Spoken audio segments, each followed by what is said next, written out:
Monsieur le Président, Mesdames, Messieurs, je suis très honorée de pouvoir participer à ces assises qui permettent de mettre en lien l'acupuncture et la peau, dont vous allez parler longuement à fleur de peau. L'acupuncture, c'est l'insertion d'aiguilles spécifiques au niveau des points qui sont localisées au niveau de la peau.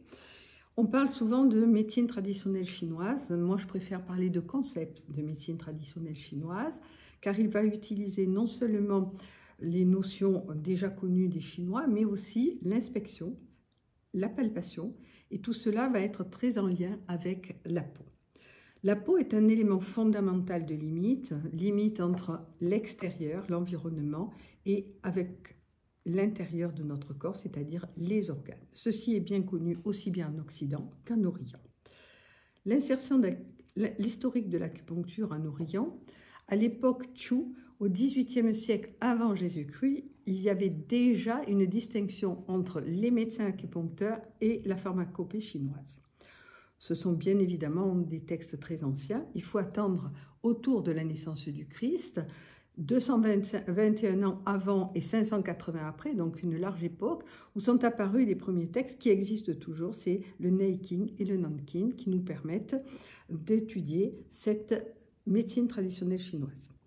En Occident, il faut attendre le XVIIe et le XVIIIe siècle, ceci grâce au récit maritime, à un excès peut-être aussi de xénophilie au niveau européen, avec au XIXe siècle un intérêt croissant, mais par contre un désintérêt plus tardif en 1825 à cause des travaux de Laennec qui étaient beaucoup plus, disons, enclins à parler de médecine avec des liens très étroits avec ce qu'on observait.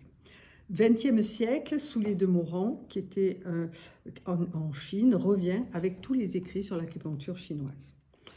En Occident, plus tardivement, il faut savoir qu'en 1950, l'Académie de médecine a reconnu cette pratique médicale, lui a donné un statut juridique puisque seuls les médecins en France peuvent la pratiquer, et dans les années 70-80, un statut économique puisque l'acte acupunctural a pu être remboursé.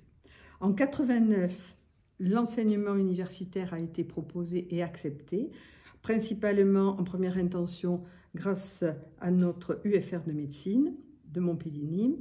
2005, elle a été transformée en capacité et en 2003 est apparu le DIU d'acupuncture obstétricale destiné aux sages-femmes dans le domaine de leurs compétences.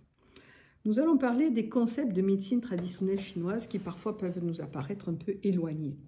Tout d'abord, la notion de sang-énergie. Le sang, nous connaissons tous. Par contre, l'énergie, c'est un petit peu plus difficile, mais parfois on entend dire « Ah, aujourd'hui, j'ai moins d'énergie qu'hier ». Le yin et le yang, je crois que là aussi beaucoup de personnes connaissent, c'est l'opposition, la complémentarité et la relativité. Les tsangfu, c'est le terme chinois, correspondent aux organes et aux entrailles, c'est-à-dire aux organes pleins et aux viscères creux. Les 5 éléments sont en rapport avec l'environnement, en particulier le bois, le métal, l'eau, le feu, etc. Et les 3 foyers correspondent à notre partie du tronc. Foyer supérieur, c'est-à-dire les arrivées, c'est-à-dire l'axe œsophagien, la structure respiratoire. Foyer moyen, c'est là où se font les séparations pour les Chinois du pur et de l'impur, c'est-à-dire donc ensuite il y aura les structures qui vont être évacuées vers le foyer inférieur et celles qui vont être gardées et vont retourner bien sûr dans la circulation sanguine. Et ceci aussi nous rapproche avec l'Occident. Vous avez un schéma avec la notion du yin et du yang qui va circuler dans tout le corps. Et ensuite, vous avez surtout les méridiens qui sont pairs et symétriques, 12 méridiens. Et la circulation de l'énergie et du sang se fait pendant les 24 heures, donc 2 heures dans chaque méridien. Il existe 2 autres méridiens médians au niveau unique, face ventrale et face dorsale du tronc. Alors le point d'acupuncture qui nous intéresse tout particulièrement, il est repéré sur la peau grâce à ses caractéristiques. Il est palpable, il est visible, il peut être algique. Palpable puisqu'on a des repères et qu'on va se permettre de les focaliser, de les annoter et d'apprendre ces points. Il y en a 365 comme les jours. Et donc, finalement, il faut avoir des repères spécifiques qui soient anatomiques ou, on va le voir tout à l'heure, bien repérés avec des repères spécifiques chinois. La réalité anatomique de ces points a été surtout étudiée dans les années 75, car il existe sous la peau des éléments nerveux, des éléments vasculaires, qu'ils soient artériels ou veineux. D'autre part, il a été déterminé qu'il existe au niveau de ces points d'acupuncture une diminution de la résistance cutanée, ce qui peut permettre d'expliquer une partie de son efficacité. La peau, en troisième chose, c'est ma limite, la limite du corps. Elle limite l'extérieur de l'intérieur où se trouvent les organes. On a la même notion en médecine traditionnelle chinoise puisque ça correspond au microcosme, c'est-à-dire les structures internes, et au macrocosme, l'environnement.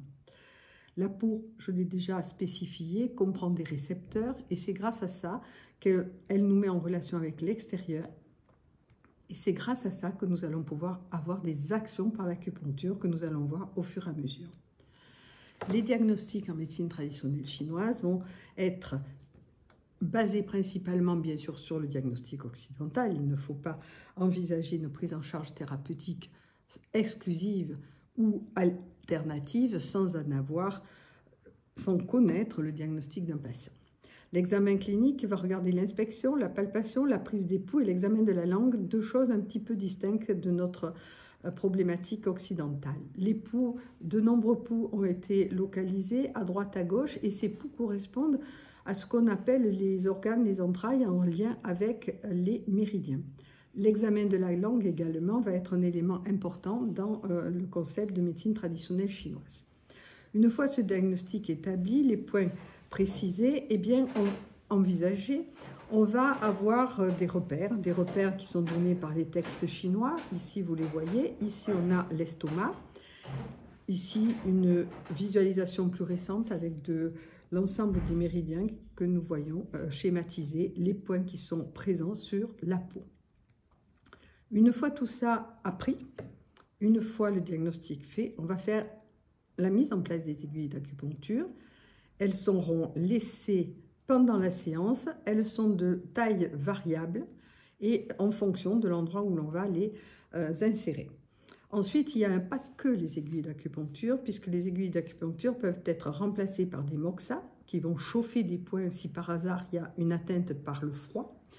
On a également des moxas sur la partie dorsale qui vont pouvoir être insérés ou positionnés. Et les aiguilles, ce sont des éléments que j'avais filmés en Chine. Les effets de l'acupuncture, c'est ce qui est peut-être fondamental, car nous avons un esprit occidental très perfectionniste, permet de comprendre qu'au XXe siècle, de nombreuses études ont été menées pour objectiver la présence de neuromédiateurs, de neurotransmetteurs, impliquer le système hormonal et le système nerveux central. Tout ceci permettant d'expliquer que certains effets vont être des effets à court terme, très rapides. En particulier, quand on insère une aiguille, on peut voir un petit halo rouge qui montre déjà une réaction locale, qui donc apparaît instantanément.